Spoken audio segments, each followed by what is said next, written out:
Iron sharpening iron, here to spark when we speak.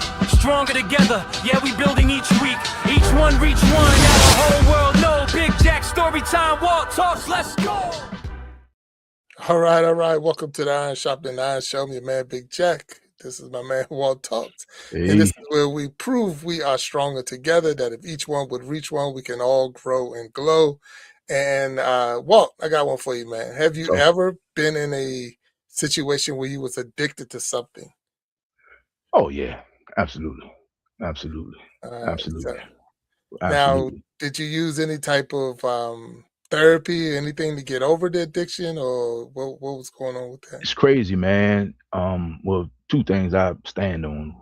What you resist only persists, right? Mm, So uh, I try to let everything come through me, because the more you try to stay away from something, the more it comes at you, right?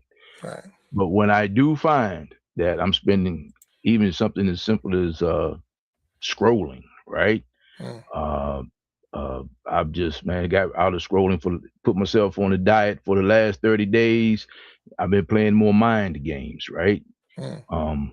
My two weaknesses as far as food addictions, and when I'm going to say addiction, because I think addiction is something being bad for me.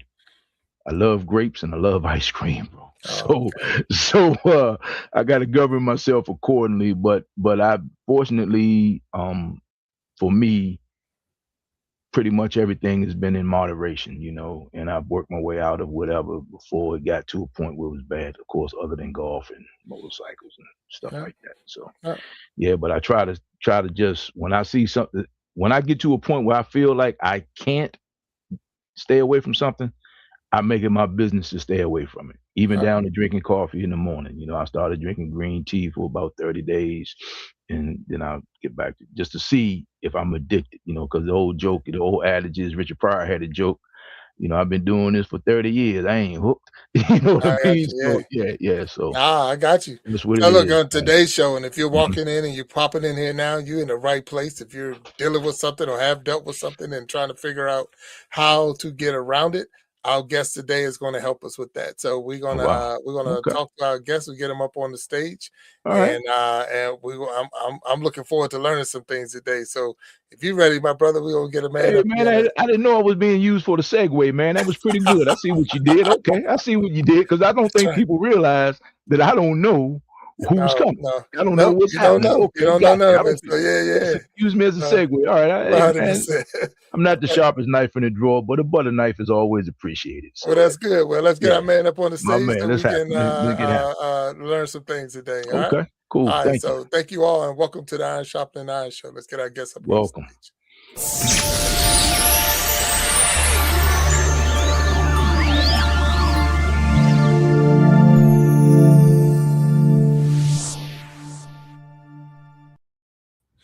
Alfredo, how you doing, my man? What's going on? Very good, guys. Just coming in here and very glad to be invited in your podcast. Oh, Thanks well, for coming. welcome. This is the Iron Sharpening Iron Show. We thank you for being a guest. Want to let you know right now we are live on YouTube. We're live on Facebook. On We're YouTube live and on Facebook. Twitch, and we will be after the show making some shorts out of it and put into Instagram and all the other little social media platforms. But we definitely want to thank you for being here with us today. And we're going to ask you for all those who are watching, and thank you all for popping in and watching. Tell us a little bit about yourself, sir. Well, my name is Alfredo Zapata. I'm originally from Mexico. I'm born and raised in Mexico City in the 60s. So it was kind of like a very different Mexico, like in other countries as well. I'm the only child from a single mom. And I was always fascinated with different things and discovering growing up. Without a father, I was always questioning things, why the light shines, why the flowers bloom in different seasons, and always very intrigued about things and asking. My grandpa was one of the uh, great figures that taught me a lot of things like carpentry, like sewing, like nailing and different things. So I was very excited. But what I discovered early on, around 5 years old, I grew up in a business district, so there was not too many like a neighborhoods with kids and stuff. But I was watching football, soccer. Mm, Like I was very much in Mexico, the main thing. And I started asking my mom, can I go and walk around the block? So she said, well, careful. And because weekends, it was like very quiet. There was no many people around. So I started walking and feeling like trying to have something like a special power or something, like superhero. And I felt like, well, I don't have a dad. And, coming in these countries back then, it was kind of difficult. Single mom and only child. Normally, Mexican families and other countries as well, they have four, five, six more kids.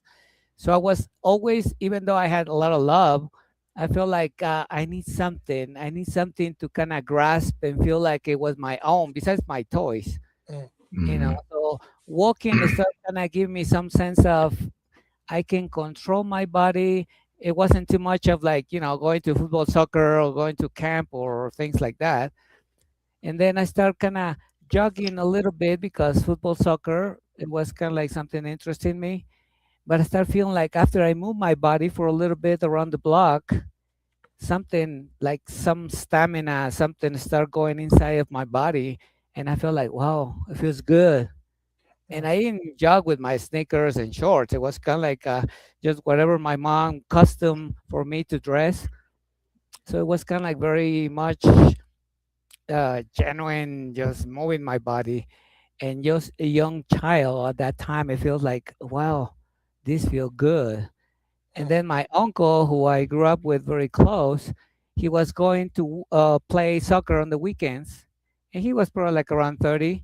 And I say, Uncle, can you take me to go to watch you play soccer? And he said, no, because that's for adults and you're too young. And I go pretty early, so no, forget it. So I said, well, how can I get my uncle to take me because I want it? So I was very interested. After I moved my body a little bit outside on the business district, I put the alarm clock. I dressed with my shorts and my sneakers, for football. And the alarm went off. And I said, Uncle, I'm ready. It was 6 a.m. And he says, are you sure? Are you really want to obey and do whatever I said? Because it's cold and it's for adults. And he said, yeah, I don't care. I just want to go. Take me. So it was around, entering the winter time in Mexico. It wasn't snowing, but it was cold. So he started saying, okay, we're going to start jogging this way. You're going to inhale, you're going to go a couple strolls and exhale. And, the air was kind of cold. So football, soccer started becoming my new strength mm, as young adult, kind of start growing up and I play martial arts. I did Taekwondo, Shotokan, and then Bruce Lee was on the scene. Oh man, my And man. Enter of the Dragon, and I felt like this guy was gonna rip, and I said, "Wow, this guy looks good." And after done, like 4 years of Shotokan and Taekwondo, and I said, "My uncle, you know what? I didn't want to say I quit martial arts, but I want to do some exercise with at the gym. I want to do some bodybuilding because Bruce Lee looked ripped, and I want to mm, be like that." So he said, "Are you sure?" Even though my uncle was my sparring in the last parts of Taekwondo, and I said, "Yeah, I'm sure." So I started doing the bodybuilding training and exercising, and I saw some of the Mr. Mexico pumping iron and stuff, and I said, "Wow, that feels good." So exercise became part of my new identity that was my own. I didn't, tell everybody that I was, the fitness guy or anything. It was just kind of growing up, giving me that kind of safe place where I will cope with the insecurities of being the only child, with insecurities of being around kids and saying, "Where's your dad?" and things like that. The bullying that has been in many decades in different places affecting young kids, right? So Hmm. that was my upbringing, and there's more of the story. Now I call my life a Netflix series oh, because there's a bunch of seasons with a lot of chapters. Right. All Okay. right. A Well, bunch of we seasons with a lot of we chapters. That's thank good. you, and I think we all got that Netflix series in us. I like the way you broke that down. I Mm-hmm. want to thank you because you are the first guest we've had. So I want to make sure I get this right. Are you still in Mexico right now? Is that Yeah, because that was the other season. okay? Once I start, kind of getting a little more Mm-hmm. in the teenager uh, years, I start kind of trying to feel kind of more into it, And Yeah. downstairs, it was a neighbor. They were kind of like the ones that were taking care of this facility. They were live several people, and he started playing rock, English rock music. Mm, The Okay. Beatles and the right. Creedence and Mm-hmm. different music. So I grew up with the cumbia and the salsa and all the rhythms in Mm. Mexico, even though they play some. But this guy was kind of like underneath where we live, so he will play some of those songs. The Beatles, the Creedence, the Doors. So I start kind of going with different music styles Mm, and maybe some the other groups. So it was a good learning, even though the English for me was difficult. right. Right. I will say just from 1 to 10 maybe, and then ABC and things like that. But that was it. Right. So trying to fit in, I felt like I needed something to get noticed because I wasn't the tall guy, blue eyes, and good physique. Yeah, So I neither are felt like we. For I real. felt like I needed to do something, but I was very insecure because I was trying to pretend and not being myself. So exercise was kind of my hidden place, even though it was kind of showing a different approach in the society world. Kind of like, Right. well, yeah, you're getting a little bit stronger, some of the muscles showing up and things, and trying to be with the girls, and. So it was kind of like a limping in some way Mm, because I mess up on high school and then on college as well. And I feel kind of down because my mom said, "Well, your dad was a doctor, and you said when you were growing up that you want to be a doctor. So mm, she didn't say you must be a doctor." But anyway, I felt to enter the university because I was kind of like just playing around. I wasn't drinking yet, mm. but I was trying to just to get around showing off without being Mhm. real. Okay. And then my mom said, "Well, yeah, I feel sad because you kind of betray some of the confidence, even though she wasn't like really going on my case. But I feel like pretty bad because I said, how can I make it up to my mom, even though I was exercising and I was Mhm. pretending to be the healthy young adult, and but school was missing. So there was a nutrition career coming up in this technical university. And I said, well, I'm exercising, I'm eating well, I'm pumping muscles. So nutrition for me was kind of like the ideal place to jump in and trying to make it up for all the years of messing up. And I say, Mom, I want to make it up. Give me a chance. This new nutrition degree is coming up and I wanted to join. Mm, And she said, well, are you sure? And then my uncle said, well, I sponsor you if you promise your mom and to me that you're going to be studying and applying you to this new opportunity. So end up being immersed into that nutrition and going to the hospital and, anatomy, physiology, and all the different things. And it will kind of like a breeze for me because I was already reading some of those magazines. It was right. coming up, I think, Muscle and Fitness and Flex Magazine and things like that. And I was trying to interpret whatever they said because it wasn't translated in I was about Spanish. to ask you that. It was an Right. English one, and I started getting into it. But soon to that place, a good friend of mine started kind of getting along with me, and he was very the party person. He was organizing meals and brunches for the teachers and the professors, but there was alcohol included in those gatherings. So I started participating, trying to fit in as a social drinking, and that's when it became my Jack and Mr. High identity Okay. Mm. because during school time, I was, very add to it and studying and stuff. But later on, this guy was say, Alfredo, why don't you help me out? We're gonna prepare some brunch for these professors who are helping us with the subjects, because sometimes we'll kind of mess up in the subjects, and the doctors and the professors will help us because we'll shower them with the nice meals. We cook, Mm, we prepare, we had some drinks, and the professor sooner or later they will say, "Okay, we're gonna give you a break with the grades." So anyway, it was kind of another way for me to start falling into that place, that okay. dark place of insecurity. Yeah. Mm. And So Alfred, let me. I'm gonna have to cut you for a second. I just want to ask some questions on this. So I want to just get this straight. You are in Mexico, so you are the first guest we had that's in Mexico. So I want to thank you for being Yes. that person. We've had Mexicali, but we never had, I think, Yes. anyone that was Mexico. Yes. yeah, And then the other side to this, that your safe places, my understanding is you found a safe place in working out, like fitness and growing up, like I say, is an only child, single mom.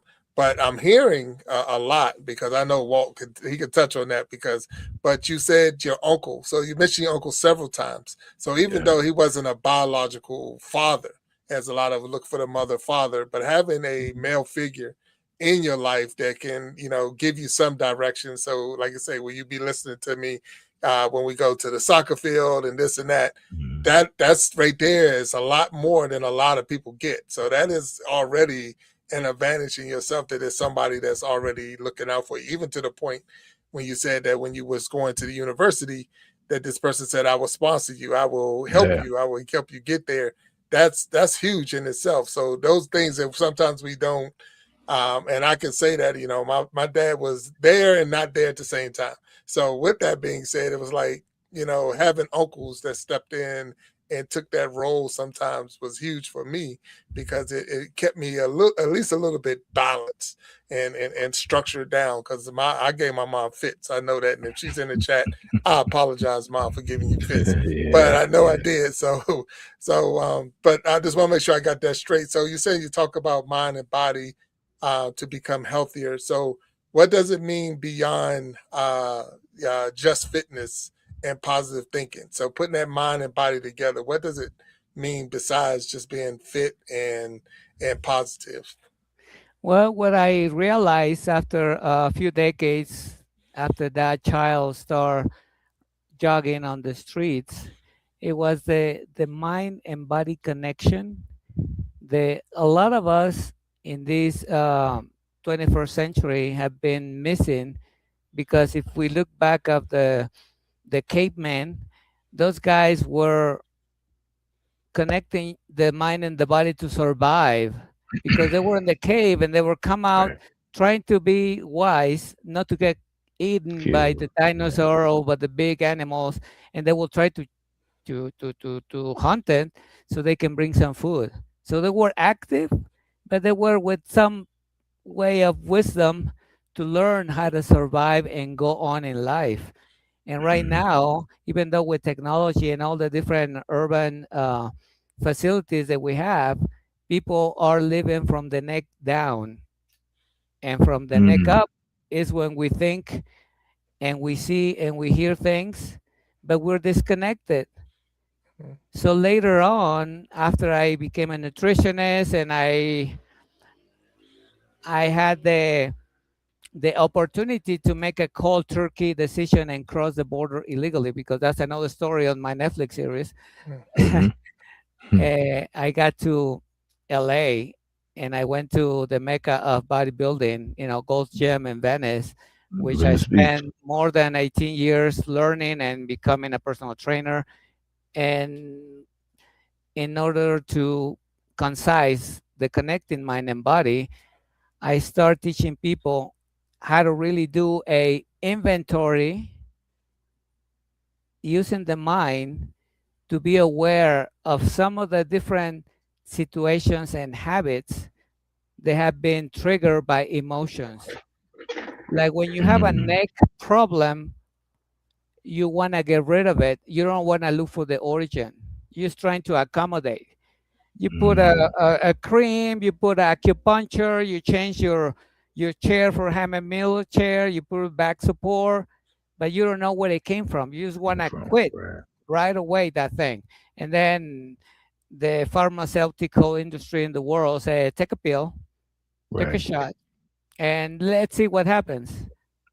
Or Let's the see what marketing says this will kill the pain right away. happens. And then you saying, oh, that's great, because I need to go like a rat race, just moving on. I don't want to stop. I just want to fix it quick and go on. So when you do that, you don't really exist, because you're always running from something behind you. So when you're able to do that inventory, you say, okay, Alfredo, you've been hurting because your back is aching, because you're sedentary, because you don't exercise. So your mind start getting in some way connected with the body reactions. So if the body hurts, your mind hurts, because you're not in a good mood. Even though you're the top successful Tony Robbins and any of the top people with a big bank account, you're hurting. So it doesn't matter who you are, is that you're hurting. And how you gonna fix it if you're not sober and saying, it's my chair. I'm not really having any non-negotiable healthy habits to preserve my body. And I teach in one of the conferences I did before, and I said, we need to take charge of our health like you will take if you had a Ferrari. If you have a Yes. Ferrari auto, how are you gonna take it? You're gonna take it to the right around the corner mechanic who Right. maybe doesn't have the equipment? Or you're gonna give him just the regular gas, or you're gonna put the premium? Some of the top cars, they're not gonna work with the regular one. They don't even start it. Are you gonna do nice wash and waxing, or you gonna take it to the professional? To your own means possible, your body, mind and body has to be taking care of that level, Mm, of a premium level, taking care of your health. So that way the connection of mind and body comes into that place. Some people say, Alfredo, but what about the spirit? And I say, well, if your mind is not clear, how can you comprehend that there is a spirit living inside of you if you're not healthy? Because you can be preaching and have all the verses of the Bible, which also I became a disciple in a Christian church in LA. But I'm saying, if you're not really preaching with example, it doesn't matter how educated you are. So the program is a change life habits in order to connect that mind and body. It doesn't happen overnight. Just because you join the gym and you get all the fancy clothes and then you go with the supplements. See, it goes with the habits. What do you do every day? The non-negotiables. Are you waking up early? Are you meditating? Are you exercising? Are you ask for a coach or an expert like a Tiger Woods or Kobe Bryant for a coach to tell you where to improve yourself? mm. Some people are afraid to face that. So now, Alfredo, when did you start to realize this? And I know you said you were running the streets as far as exercising. You know, whatever you was wearing, you didn't have on special clothes. But so when did it hit you as far as like in the coaching when you realized this portion of yourself as far as the mind and the body being or needing to be connected? So were you in college at the time? Were you high school, or when did it actually that light come on and you say, "Oh, this is what we need"?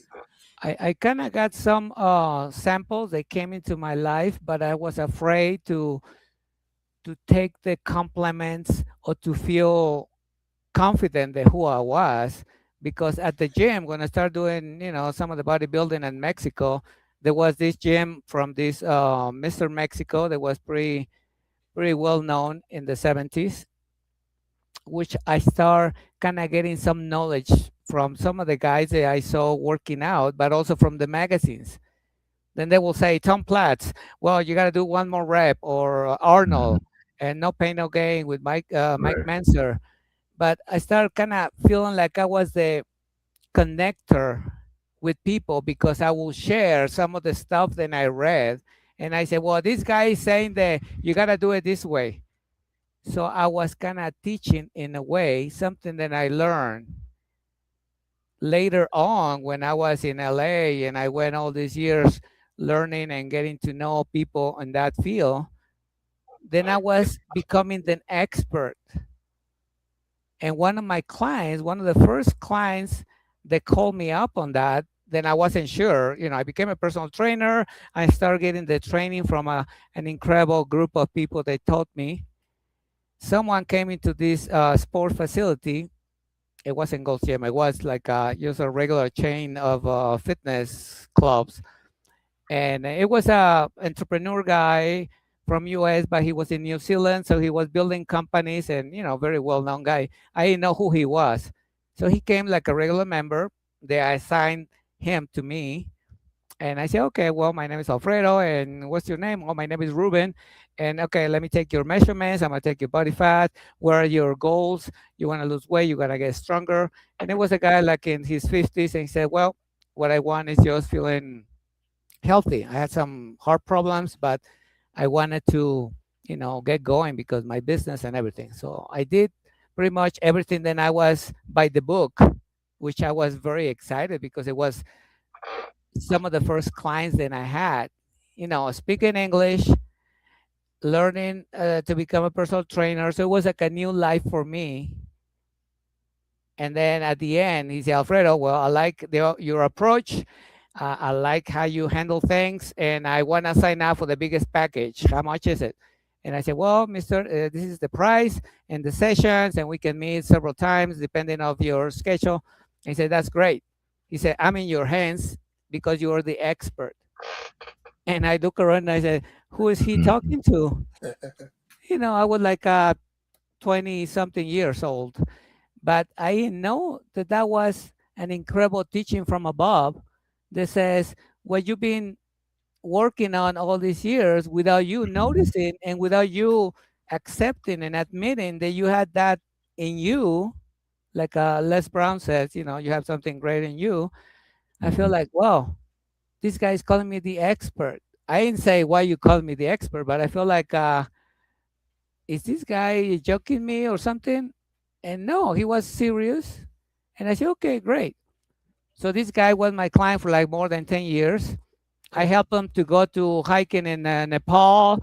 Then after I quit at that gym, I took him to Gold's Gym like a private client. So he said, okay, Alfredo, well, that's great. Now you're an independent contractor. So tell me how much you're going to charge me.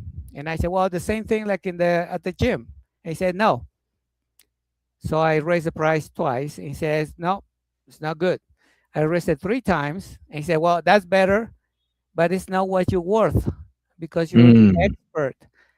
And again, that word hit me again, but I was kind of like trying to digest that expert mentality, that knowledge, not to feel proud and being with the ego to the roof, but feeling like I was contributing to a better life of someone. And that's when the connection of mind and body and the expert became to take more place because I feel they had something to share with people. Right.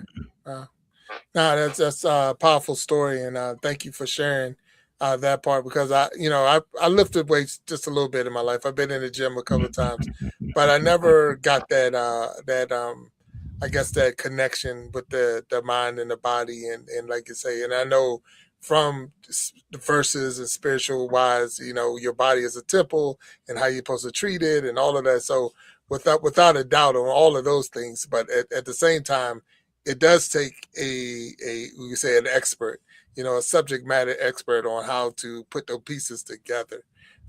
So it sounds from everything I've heard so far, except and I only say except you're saying being a single child and your father not being around.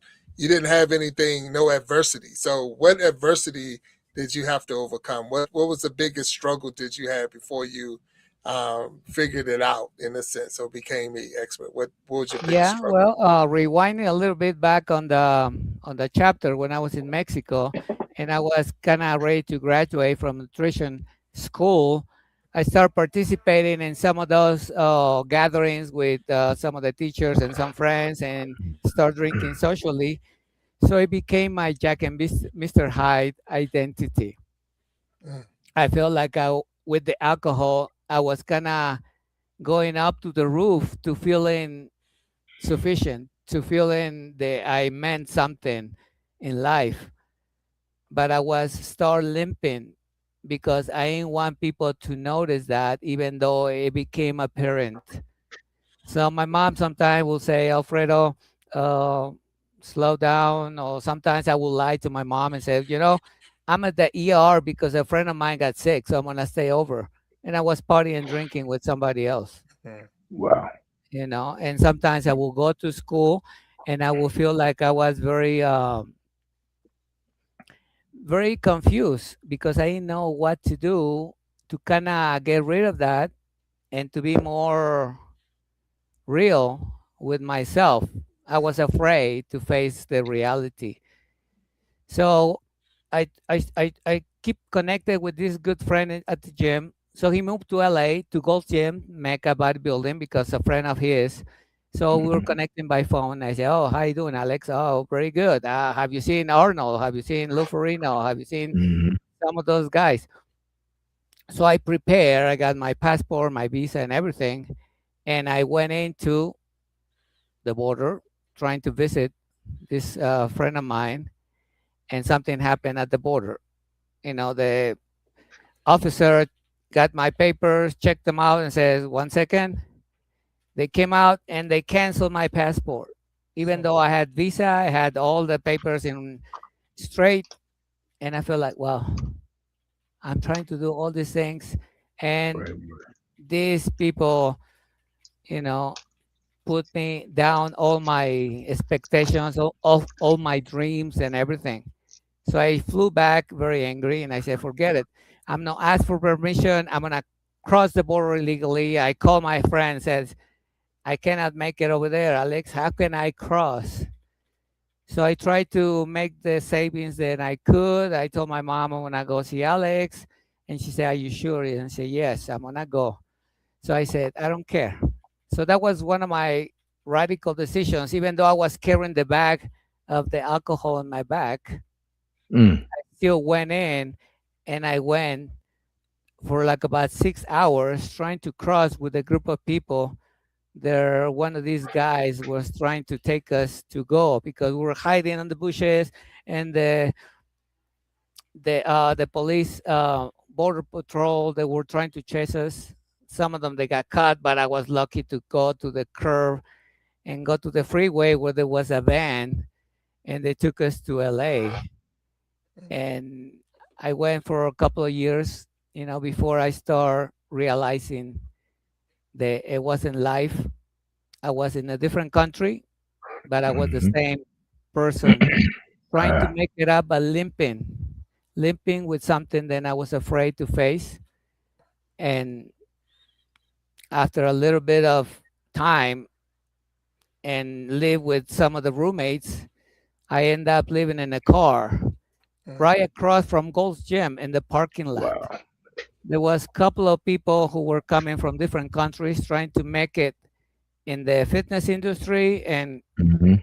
Hollywood arena. And we were coming out at night out of our cars and drinking and kind of sharing. It was kind of like our crew away from the world. And I said, well, I'm the only Mexican. I'm a nutritionist. I'm in a different country, and I'm still have no future. mm, What was going to be if I don't do something? So this Saturday in 1992, I drove in this Nissan 280Z around the block trying to find some food, like around 3 in the morning. And I said, well, I don't know, but I'm hungry. So I end up parking in one of those AM PM mini markets with a gas station on it. And I enter, and there was no hot dogs, there was no hamburgers. And I said, well, how come? If it's 24 hours, you guys should have food. And the attendant says, well, if you don't leave, I'm gonna call the cops. And I said, wow, I'm illegal, even though I was kind of drunk. And I said, well, no, I gotta go. So I left the car and I walk about 6 blocks to the parking lot and end up waking up the next day, Sunday, in one of my friend's car. So I said, well, light come, where's my car? And the other guy was snoring, and I come out, and the guy who do the car wash said, Alfredo, what happened? And I said, well, I don't know. I don't have my car. I don't know where is it. He said, where were you last night? Well, I said, well, I drove around the block looking for food, and I don't know what happened. So I blanked. In that, few moments, he said, hop on my car, let's drive around and find out where were you, and maybe we can find your car. So we drove about, a few blocks, and there it was, the Nissan 280Z parked with all my belongings inside. And I said, wow, that's awesome. So I drove back, and that Sunday, that's when it hit me. And it says, my life is not what it could be, I guess, but I don't know where I should be.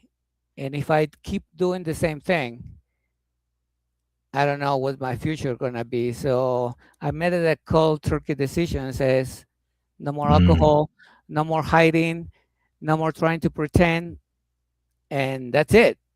I didn't have a plan. Just the plan was that no more alcohol. I want to get things straight.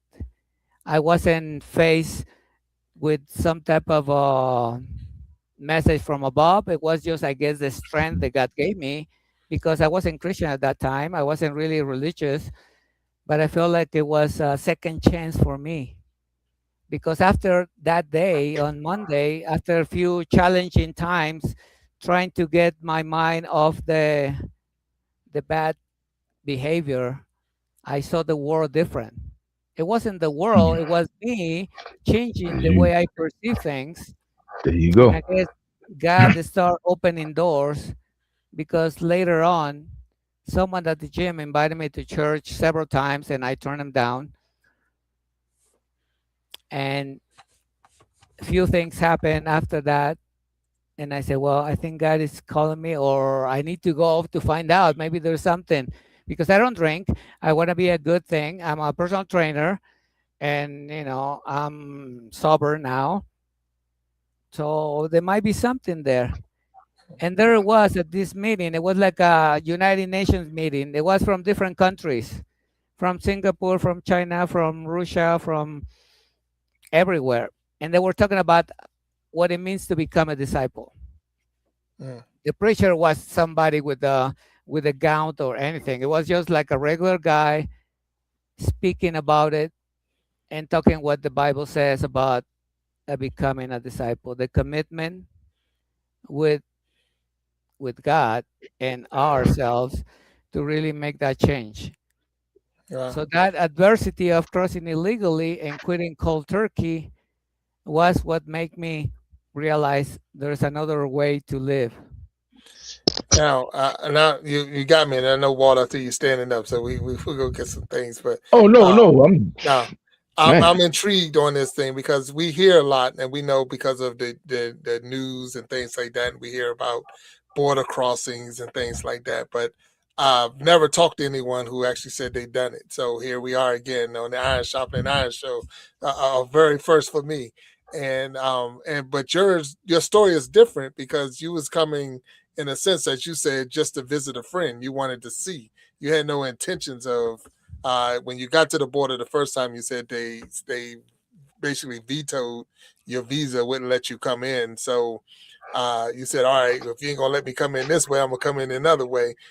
With all that being said to the side, I'm more intrigued about the journey the what went on that night. You know, like I say, you're saying being chased by border patrol and getting to the van, and some people didn't make it, and all of that. So now we see why the running and all that exercise came in handy, because you don't have to be the fastest person, you just can't be the slowest person. Now, I mean, we talk about that with a bear chasing you in the woods, Because but I'm running the what fat went? guy. Yeah, don't be the big guy. There you go. So, but at the same time, what was the mindset? What was going on in your mind when you was facing that? The possibility of being caught. I mean, at no time did you say that you was a person that was a criminal or you did wrong like that. I mean, did you think about how your mom's going to feel or your uncle going to feel if you had got caught? Because I'm sure there's consequences with that. So what was that mindset? What was that drive like that night? If you can take us back to that time. It was a bit of no thinking about it. It was more like doing it. So Mhm. the feelings were kind of numb in the way. It was kind of like a survival mode. It wasn't Mhm. really too emotional, although it was a little bit tiring because after running and hiding, the guy who was guiding us and everything, he says, "Don't worry, if you guys get caught, we guarantee we take you back and we cross you with the same for the same price. Don't worry." Mhm. But also later on, I realized that I said, well, at this group of people, I could have been killed, I could have been robbed, I could have been beaten, but nothing like that happened. So I guess I went with that drive to go and do it, which is sometimes what people were facing with breaking the old habits and doing things. The discipline is start building into myself as I start living all these different challenges. So the adversity wasn't like so heavy on me. They put me down in the depression. It was kind of like saying, I'm gonna find a way. I'm gonna adapt. I'm not just gonna reject, because rejecting fear is like being paralyzed, like not really doing it. And I think in the world and the society, people looking for perfection when there is no perfection. There is just action and results. And I think my program teaches that as well. And I said, well, you're not looking to be the best. You're gonna be doing your best every day. There it Wow. is. No, it's good stuff. Walt, do you got anything? Hey man, I'm intrigued because just from a humanitarian perspective, right? One, the skill set you developed as a kid gave you the wherewithal to do what you're doing now, right? That determination and the persistence. So I I'm not a weightlifting guy, but my cousin, when I used to go back and forth to LA a lot, he was one of the Gold's Gym guys around that time period, believe it or not, probably maybe 3, 4 years before you. But I remember going into the Gold's Gym and seeing all the celebrity guys and the pictures on the wall. I remember going down to Venice Beach, which is probably about 3 blocks, 2 blocks maybe. And Yeah, the guys working out in the pit. Jack, that's what you usually see when you see those California movies of the guys lifting Right. weights on Venice Beach. That's usually down the street from the Golds. But mhm, then, you know, the fact that you you were determined to go over to come across the border and get a skill set, and basically, like you said, you didn't know you were the expert, but you're getting your 10,000 hours, Gladwell, whether you realize it or not. And all of those things now, what you're teaching people and training people to be, not the best, but the best they can be, which may very well make them the best. It's like, it just goes to show you that no matter where you're from, people to people, that's a skill set that travels a long way. And if anyone watching this takes anything from it, you're a no excuses type of guy, man. And I respect that, because we all make excuses of why we can't do things. And we all give ourselves 1,000 reasons, me included, why we can't do things. But the moment you take action, like you said, there's action and then there's inaction. The moment you take action, you kind of get towards your goal. And then you get to see truly whether you want to do it or not. I mean, because you got to go towards it to really see if you want to do it or not. So I'm just looking at all these life lessons And like you said, we come from two totally different cultures, but people are people. It's the same thing that we learned, Jack, growing up, especially you, Jack, as an athlete. It's the same thing. It's no secret sauce. It's the same thing, man. And I'm really like intrigued to hear this because there's no separation of success. Is the formula for success is basically learn your craft, perfect your craft. And I mean that's just I'm hearing you say it like like you grew up in California, and that wasn't the case. Coming across the border, especially in this day and time, just hearing that it just shows me how far we've come in the last 30 years, right? I mean, so that's just I'm just intrigued, man. I mean, and here you are, and then you back in Mexico. So how did you get back in Mexico? Why did you go back to That Mexico? that's the other season of my Hmm. Netflix story, which after I became a personal trainer, after I trained this guy and another client that was a very key part in my growing up as Hmm. a personal trainer, I started going to that church. I became a disciple.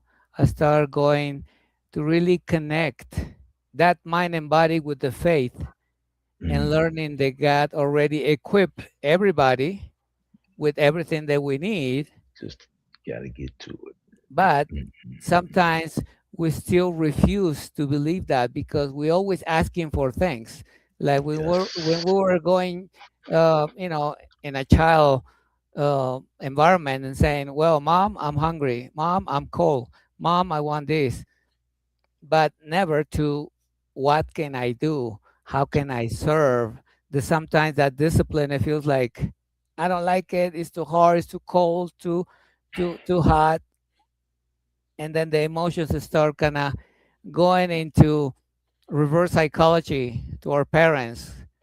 We cry and we get attention. We do things to get attention, but we're not strong enough to take charge of our own life. Right. And that's Wow. one of the big problems, I think, to realize that we all need to be students, to be upgrading our life, how we think, how we feel, and how we act, Yeah. which is You what know, part of, go ahead. sorry. No, no, no. I'm sorry. That's part of my program. My program is connecting mind and body, and it has 3 points key in order to become your best version. The first one is identify the stress that attacks your body, physical and mental. Hmm. And I went back to when your neck hurts. Hmm. If you don't look for the origin of what the neck hurts, you're gonna be living with the painkillers.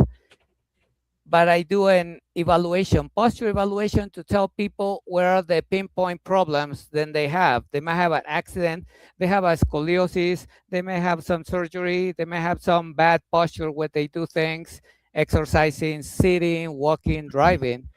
So when the person sees themselves, not what I said, but Hmm. what they see, they can Hmm. pinpoint and say, well, it's because your shoulder is rotated because you're doing the Hmm. mouse thing a lot. So you got to Hmm. change it. So I teach people how to identify that, how to start changing the posture, how you breathe, how you stand, and that is going to change how you feel.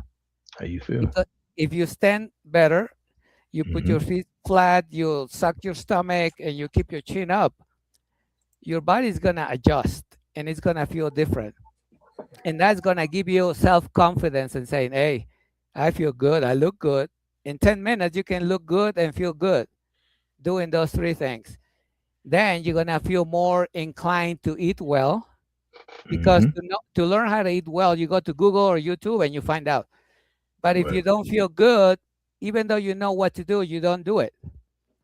You resource for cookies, for drinking, for Hmm. any palliatives. Ice But when cream. you but when you know what's your good posture and you feel better, Hmm.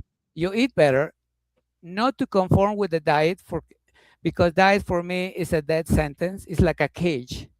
Mm. How long it's gonna take? I don't like it. It's too much. It's too costly. I don't have Hmm. time. But when I give you choices and you feel better, you gotta say, I'm gonna eat and enjoy the Hmm. food and I'm nourishing my body. I'm not eating just for pleasure. I'm Mm-hmm. eating for improving my life.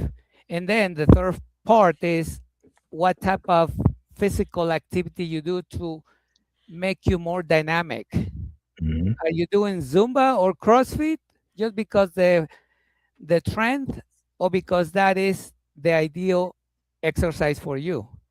So I teach people based on their anatomic and age Mm-hmm. what is the best activity for you to improve your body, to give you more energy. Mm. And then people start feeling better because it's a change in your lifestyle. It's a It's not lifestyle change. it's not just temporary. It's not just Right. because the December and the curve of January saying you feel guilty because you ate all that stuff and you didn't do anything. And by this month, the third month of the year, people already down in their resolution. The New Year Oh yeah. resolution is gone because they said, I went to the gym, I bought the clothes, I said I was gonna eat good, but it's not me because it's not life change. Right. You did something just to kind of get with everybody's approval. But when I do that coaching thing, people start feeling more secure because it's a life change. It, Yeah. it's funny when you say that to me because just today, like I play this game with myself while I'm walking, right? And you see things, and we're taught to read from left to right, right? That's the way we're taught to read. You read from your left to your right. So we have a tendency to. I would play a lot of brain games. So we have a tendency to miss a lot of words, a lot of things when we because our brain just is comfortable with these things, so we just kind of skip over them.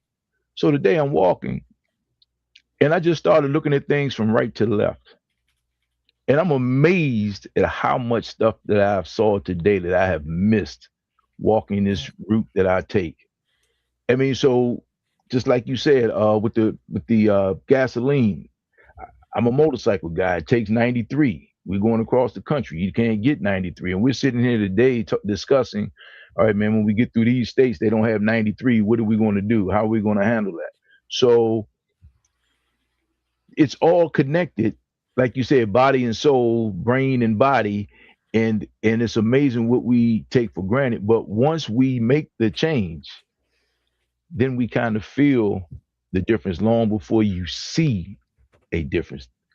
And I guess that's the part that makes people stick in. Is that do you find that to be true? Do people to stick with your routine once they feel better, they'll appreciate what's going on, and then they have a more of a tendency to stay. Or is it you looking for or is the person like if I haven't lost 50 pounds this month, I'm done? What is your experience with that? Well, I was going through different demographics and different Mm-hmm. people's lifestyle when I was trained as a personal trainer and using the nutrition. And I found out that only people who are already pursuing become healthier are the ones that have a lot more high percentage to maintain and to Mm-hmm. improve their Okay. health versus the people who have the problem and they get stressed out and they want to change it, because sometimes the emotion comes from a place that you want to do something because you can't stand it. But is that just emotion or is it commitment? Because sometimes the commitment has to be stronger than the emotion, because the emotion can last 90 seconds, Mm-hmm. but the commitment is you're going to do it no matter what. So I call it the non-negotiable habits. The personal Mm-hmm. non-negotiable habit that I have every day. I wake up sometimes a bit more early, sometimes a little bit less, but I go out and pray, a prayer Mm-hmm. walk, to connect with myself and with God, and to feel more free from anything Mm-hmm. from the outside, because I'm preparing my Yeah. mind to Yeah. that day with gratitude Yes. and stating that I'm already equipped with what I need. That I don't need to be asking for more stuff, maybe just more Mm-hmm. awareness Right. to Right. see things that I need to be aware and work on it. And that is part of my routine as I start preparing some of the food for my son. Now I live with my son back here in Mhm. Mexico because the other story is I got deported after I got married at the church. I got two kids, the first one with autism, the second one, okay.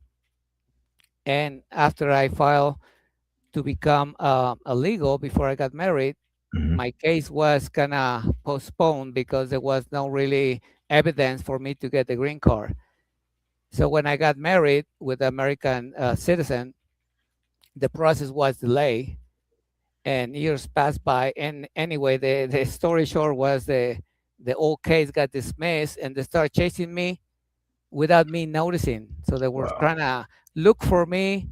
And one of those days, pulling out the garage with the kids in the van, there were the agents right there at the door saying, "Are you Alfredo?" "Yeah."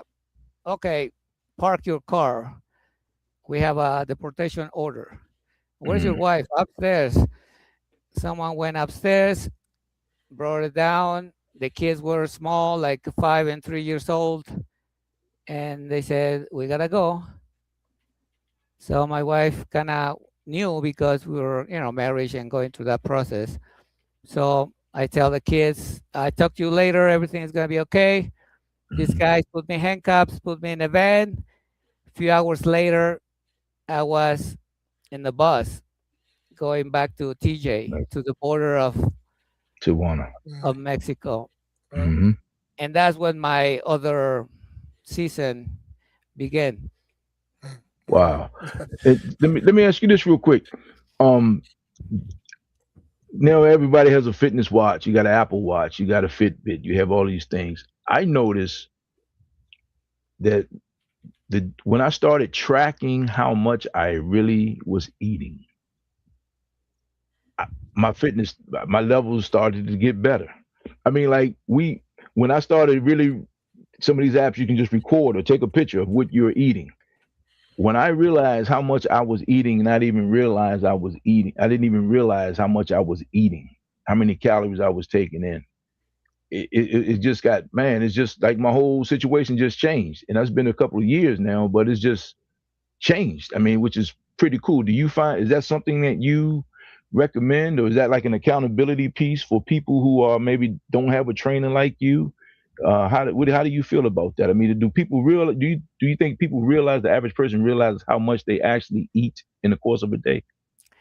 Yeah, yeah, I agree with that. And even though technology has been very good in different parts Hmm. for our lives, Hmm. I realize that once you really make that uh, awareness and Hmm. how you do things or how you've been eating things make a difference. I normally tell people to start developing these habits in a slow process. I normally, Hmm. the program that I run is 90 days because 90 days takes also for the child It's when a it's habit. born to Yeah. triplicate the weight. Right. So in order to change a habit Hmm.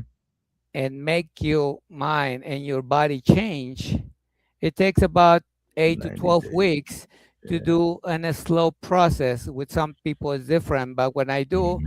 I do a coaching once a week with the person to help them if they use a tracking device, if they use an Hmm. application, not to Hmm. rely on that, but to Right. use it as an ally Right. and reinforce with some accountability partner, which is what I Hmm. do, Hmm. to be consistent in that particular personal change, Hmm. not my own, but them, because I'm just the guide to enable the person that says, "You're able to. I'm here for you, not to judge you, Hmm. not to criticize you, but to help you to see that you're on the right track." And Hmm. every day, if you do a 1% of improvement, it will make the 1%. whole difference because it's no one else's business, not your wife, not your kids, not your friends, nobody but you, the one that That's you right. should be doing a high five every day to Hmm. empower yourself. Hmm. Besides, if you have some belief and you connect with the higher power, that you do it yourself because you're able to. Right. Hmm. Wow. If you Wow. see some of the big people in the industry, And even the movies, you see Gladiator. What happens with Mhm. Gladiator? No, you're right.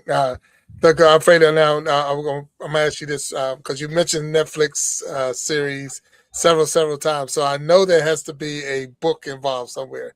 Have you written your own book of the story from running the streets of Mexico when you was a child to now, or what's going on now? I got the That's script in play. What's going on with this? that's something that has been in my mind for a couple of years. And a friend of mine told me before, and they said, "When are you going to write your own story?" Hmm. And I've been picturing, because growing up, I had some dreams, and I was speaking to a big stage. I didn't know what I was saying, but I was with so much passion that I was almost crying because I felt so excited about sharing something. And what I developed in this program, that's the passion that I have.